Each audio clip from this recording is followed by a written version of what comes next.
Hello and welcome to Racers Now. The Group 1s of the flat season start to come thick and fast as we enter into May and obviously into the height of the flat season thereafter. The first 4-year-old plus Group 1 of the flat season is the Lockinge Stakes at Newbury on the 18th of May over a straight mile with some illustrious names on the recent winners board, including Baid, Palace Pier, Night of Thunder, and yes, there was a horse called Frankel once won this race back in 2012. I speculated a couple of months ago on the channel that Big Rock, the French guy, could well go off a short price favourite for this. But at the time, I didn't realise that Inspiral was due to come back as a 5-year-old and have another go. I thought she was off to the breeding shed, having won 6 Group 1s in her time. But she's coming back as a 5-year-old and a great addition to the mile division, which certainly needed it. So it's pretty much joint favourites in the anti-post markets for the Lockinge as we speak. Inspiral and Big Rock are around 2-1, 9-4. Now, starting with Big Rock, for me, the most underappreciated performance of the whole of 2023. This horse won the QE2 on Champions Day at Ascot in October by 6 lengths. You can tell me it was bad ground. You can tell me that some horses in behind disappointed or bombed out on the day, but he absolutely dominated a jam-packed Group 1 from the front.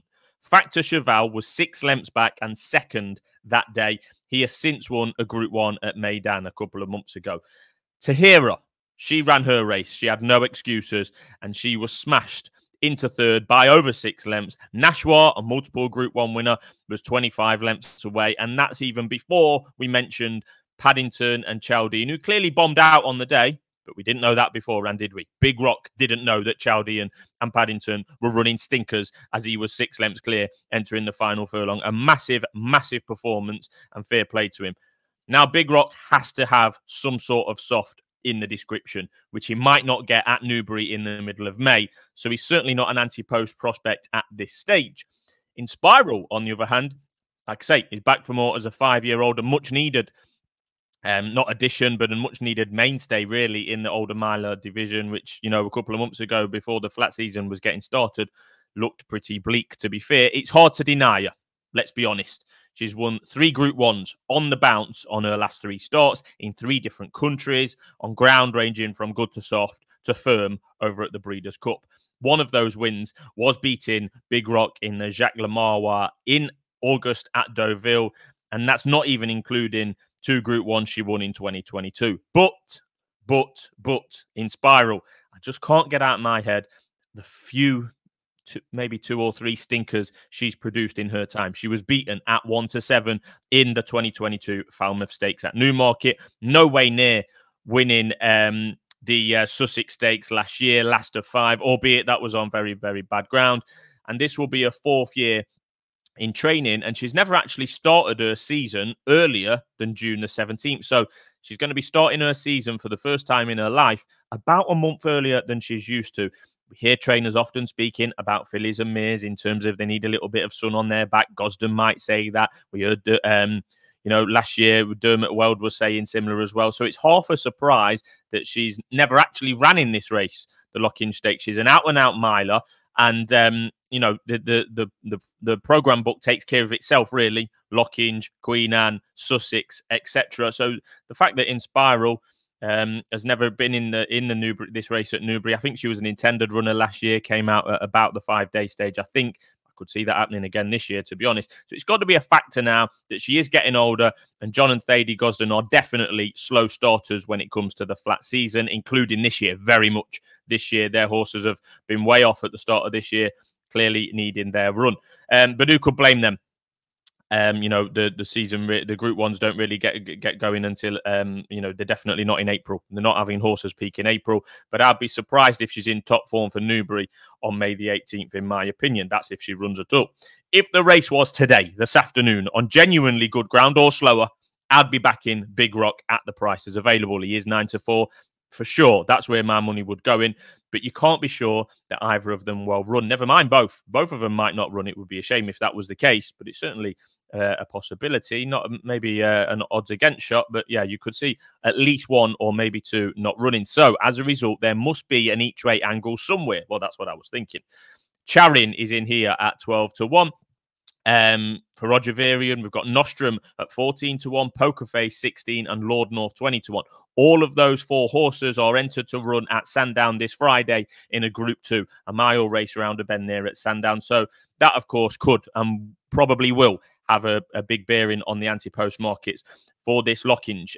Nostrum has promised much, but hasn't really delivered, let's be honest.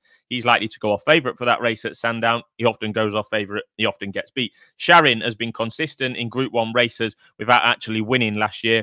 Bumped into Paddington a couple of times, returned as a 4-year-old at Doncaster in a listed race on Lincoln Day and absolutely dominated. A career best performance there by Sharon. That was on soft ground. Roger Varian thinks that Sharon gets soft or quicker ground. Quite versatile there. He'll continue to be underestimated for me, and he'll be going off a bigger price than the unreliable Nostrum at Sandown. He's probably going to go off a bigger price in the Lockinge as well.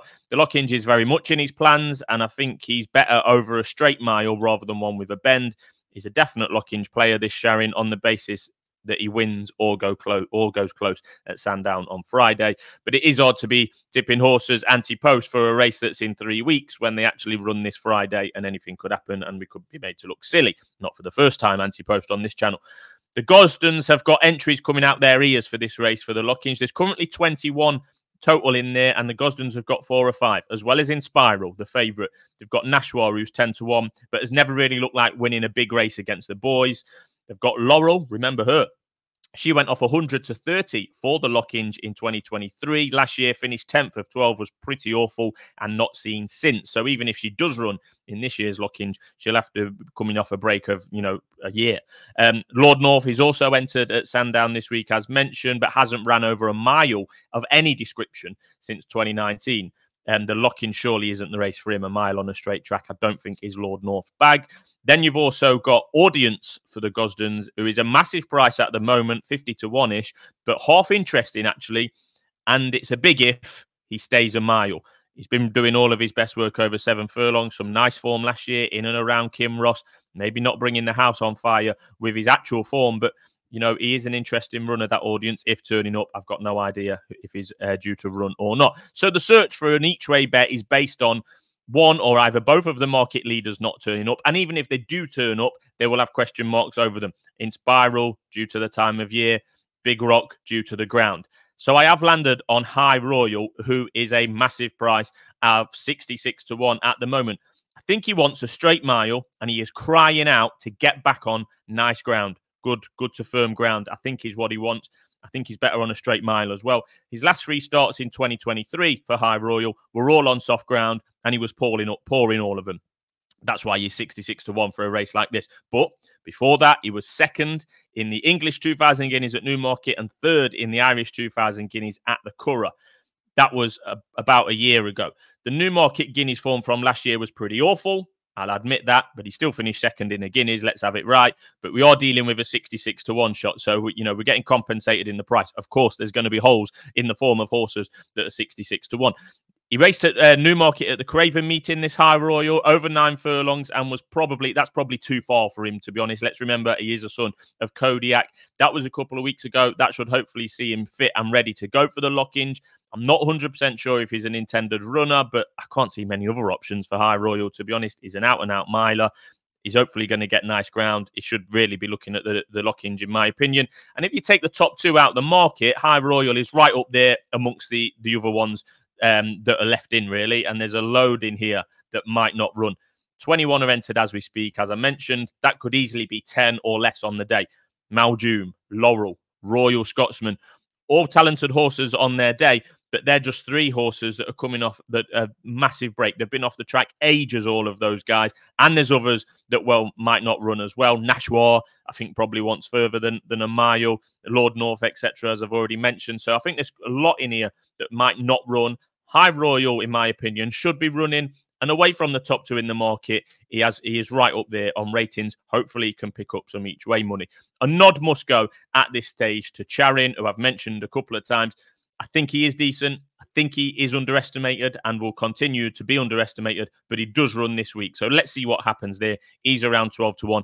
Clearly, that price will be shorter if he was to win at Sandown, but that's what we'll have to reassess at the time. So High Royal at the moment is the bet. Kevin Ryan is 66 to 1, and I'll be having 1 point each way.